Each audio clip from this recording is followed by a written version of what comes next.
So today we're talking about the benefits of outsourcing IT support for small businesses in London, which is a topic that would apply to quite a few people because obviously the size of London, the amount of entrepreneurs and new businesses starting up in London, this really applies to those sorts of people. Because IT, it's not something that everyone wants to do. It's not something that everyone maybe has the technical experience to do or the technical expertise. It's something that can be very costly, especially if you get it wrong. Things like malware, cyber threats, and a lot of the kind of scams that are going around at the moment. I've probably had several of the email scams recently where it's asking for my bank details or it's saying that I've missed a package or anything like that. And do you know what? Some of them are really good. You can fall for them quite easily. It's quite easy to get fooled by them. So today, I'm going to be talking about the benefits of outsourcing your IT. Rather than having someone in-house or doing it yourself for your small business, it's going to be talking about what the improvements to your business operations that you could get from outsourcing it, and also the cost benefits, because at the end of the day, if you're paying someone else to do something for you, you expect to see the returns on it. So we're going to go through all those topics and a few more. So we'll start with question number one. Why should a small business consider outsourcing their IT support? The first point I would say with outsourcing your IT support is the money you could save. Now, I did say could because it does depend on your level of expertise. If your business is an engineering firm and you're a technical expert and you know everything that you're doing, then it might not add up for you, but it's very circumstantial. For the vast majority of the people I speak to, especially in smaller businesses, I would say that you can save a decent amount of money by not having an in-house IT person, because you won't have to have the 30, 40 grand minimum salaries of an experienced IT person. Because that's the thing, is you can get anyone in to do your basic technical, reset a printer, turn your laptop off and on again. But having someone that's experienced and knows exactly what they're doing and what to put in place to prevent any issues happening to you, you're going to have to pay quite a lot of money for it. Rather than paying that very vast amount of money for a single individual to work for you, then what you can do is you can just pay when you need that and what you need it for, rather than having that person sitting there doing nothing for 50% of the day, or if your business runs quite smoothly, even less, then they might be only needed once a month. Then if you outsource your IT, you're only paying for the support that you need. So you can contact us, for instance, MF Telecom Services. You can get in touch with us and we would help you with your one or two issues for a much lower fee than having to have someone in-house. The other cost savings is remediation, which hopefully no one that was watching this has had to deal with or has known anyone that has to deal with this. But when something goes wrong with IT, it really goes wrong. I've recently had a couple of serious data breaches. None of them were necessarily anyone's fault, definitely not any fault of our own, but it can come down to poor practices, human error, just data in the wrong place. But one of the more recent ones I had was actually through a third-party supplier. You can do all of the security under the sun, but if you're not covered on every basis, there's a very high risk that you could be breached. And they could steal your data, they could steal banking information, and quite commonly what they'll do is they'll steal your entire inbox. So they'll start emailing all the people that you've been emailing recently, trying to get their details, trying to get their information, and then sending them fake emails saying, oh, we've changed our banking details, so all future invoices please send here. So there's a few ways that it could cost you, but when you start getting into the realms of dealing with a breach, it's normally too late. So it's a bit like car insurance. I always say, you hope you never have to have it, but you're glad that you do. So just something to consider is definitely the cost of your day-to-day operations, but also the potential cost of something going terribly wrong.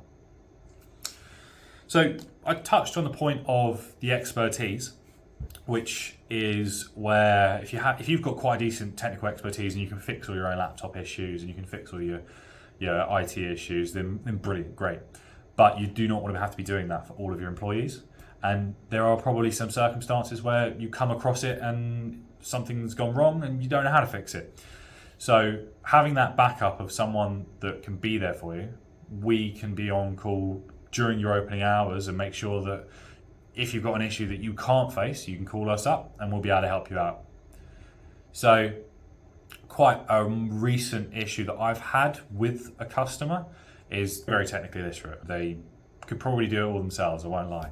But they had a very niche issue with their emails, where emails weren't coming in, and it was just down to some very strange settings that need to be adjusted just to allow things to flow properly.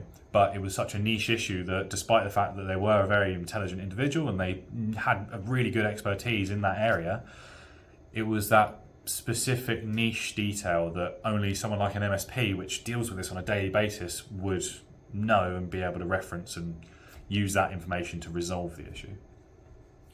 Access to that expertise, even on a advisory basis, is really useful, because if you're trying to run your business day to day and there is the potential for improving how you work, then you could just ask your managed service provider. You could just say, look, we're operating this way. Do you have any recommendations? Because that's the other benefit, is that they work with hundreds of companies. If you have an in-house IT person, then they'll only have their pre-existing history, which they might have worked in other firms that didn't relate to your business. Whereas if you speak to an MSP, they've worked with lots of companies that probably have done the same thing or still doing the same thing that you are trying to achieve. So there's already solutions that have been achieved or outlined that they can repeat for you. So straight away, you've got access to expertise technically, but also operationally. So it's the benefits of that really get highlighted when you start comparing in-house versus outsourced.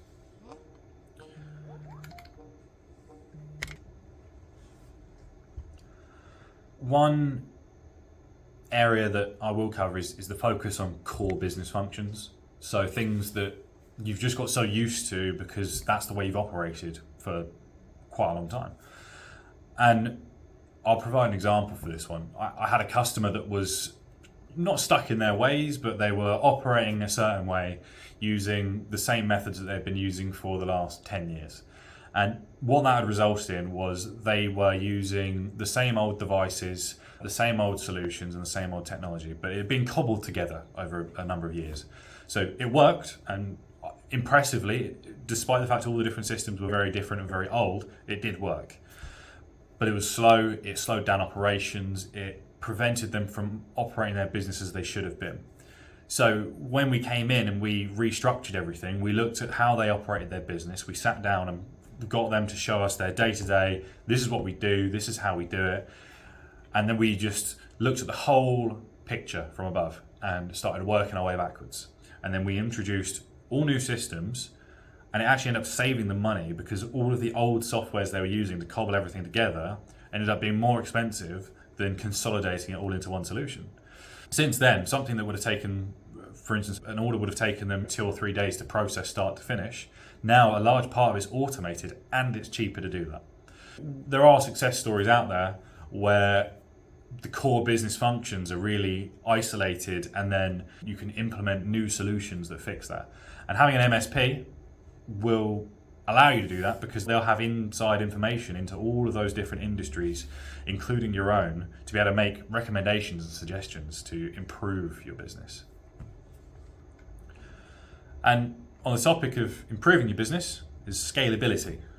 The biggest question whenever it comes to interviews, business plans, is where you're going to see yourself in the next 5 years. And it can be quite difficult for a business to scale up. Obviously, if you're a much smaller business and you're just operating everything yourself, then at that stage it's quite straightforward. Obviously, there's a lot to do, but you know everything that needs to be done and it's all in your head, so you can manage it. When you start introducing employees, adding more email addresses, adding more chains of operations, then suddenly the complexity really can pile up. So having an IT infrastructure that's scalable means that if you have a really good year of sales and you need to get, right, I need 3 more individuals, I need to have this many systems, I need a solution to do this. Maybe you're a wholesaler and you need to start doing delivery options internally, so you need to implement all those systems. Now, if it's the difference between your in-house IT person or yourself or anyone like that spending the next 6 months getting a solution proposed, up and running, quoted, speaking to suppliers, and then delivered it, that 6 months could be the difference between your big boom of business that you've been having and then a quiet period. So you want to implement any scalable solutions or any improvements to your business as quickly as possible. Now, managed service providers, start to finish, whole process. They'll help you through it. Even if it's with a third-party supplier, they can advise on your behalf. So it means that if you have that option available, you're not going to be losing out on potential business opportunities. Which is very similar to the next topic, which is proactive problem prevention, which is a bit of a mouthful. Proactive problem prevention, or the alternative to remediation, is stopping issues before they happen. Now, I can't speak on the behalf of all managed service providers, but MF Telecom Services, we're very strong on the idea that we like to fix issues before you were even aware of them. It means less work for us, for starters, and it also means that you don't have to deal with the fallout. So we implement lots of systems in the background and solutions and enterprise-grade software that normally small businesses don't have access to. But because we have quite a lot of customers in very similar situations, then we can use that software and we can outsource it down to them to allow them to have access to enterprise-grade proactive problem prevention without needing to spend enterprise-grade money. For example, one of the systems we use is called RMM, or Remote Management and Monitoring. It will monitor all your devices in the background. If your computer's running low on memory or if it's running a bit sluggish, it will analyze all those things. You don't even need to contact us. It will just analyze all those things in the background. It will send us an alert saying, Jane's computer is running slowly, please investigate. We then investigate in the background, identify what the cause might be, and then even the software can identify what the cause might be and run actions to fix that for you. You might wake up on a Monday morning, getting ready to start the workday, find your computer's a bit sluggish. It reports back to us. It affects the monitoring system, and then the monitoring system runs an action, and by midday, your computer's running lovely and fast, ready for that Zoom meeting. It's that proactive problem prevention that will really make the difference. If you're in an industry that's very high response time, if you've got customers that are calling you up left, right, and centre, or it's you need an answer now, if you're sat there with them on the phone waiting 10 minutes for your computer to warm up, or if you have an issue like that, then a solution like RMM in the background fixing these issues for you can seriously be critical to a lot of the conversations you might have with your customers. And that's one side of the proactive problem prevention, which is the kind of systems and speed and configurations, which they're valid, but they're not as important as your cybersecurity, which is a bit of a buzzword at the moment. Seems to be everyone's going on about cybersecurity and the importance of it, which I'm glad, because it needs to get highlighted. But one of the biggest things with proactive problem prevention is making sure that the problem can't happen at all. Things like MFA, and if you're not familiar with that, that's multi-factor authentication. Having that extra step to logging into your phone or your emails, that can be the difference between a hacker getting access to all of your personal data and having a massive data breach for your company, or operating as normal because they can't get in because you've got MFA. That's a free solution, it's easy to implement, and it's something that as a default we will always put in for customers. So that's something that we will do out of the box when you sign up for us as an MSP, which is implement the MFA, and then you can have peace of mind, really, that you know that things aren't going to go wrong.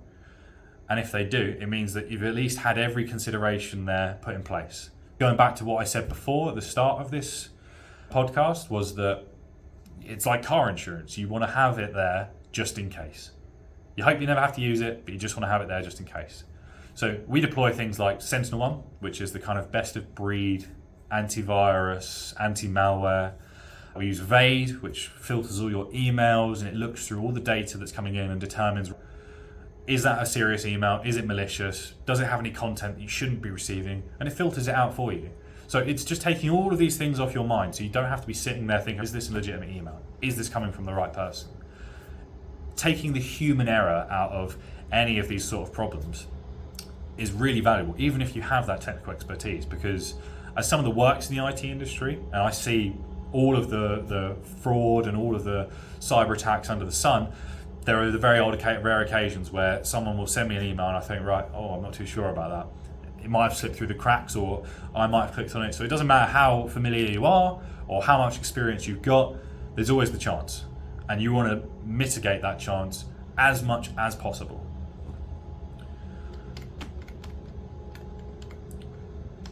Moving on to the next kind of topic, which is how does it really benefit small businesses outside of your normal operational? So you might have an in-house person, you might have a decent expertise yourself, but how can it actually affect you as a business without all of the jargon, all of the things like technical support from your in-house person versus us?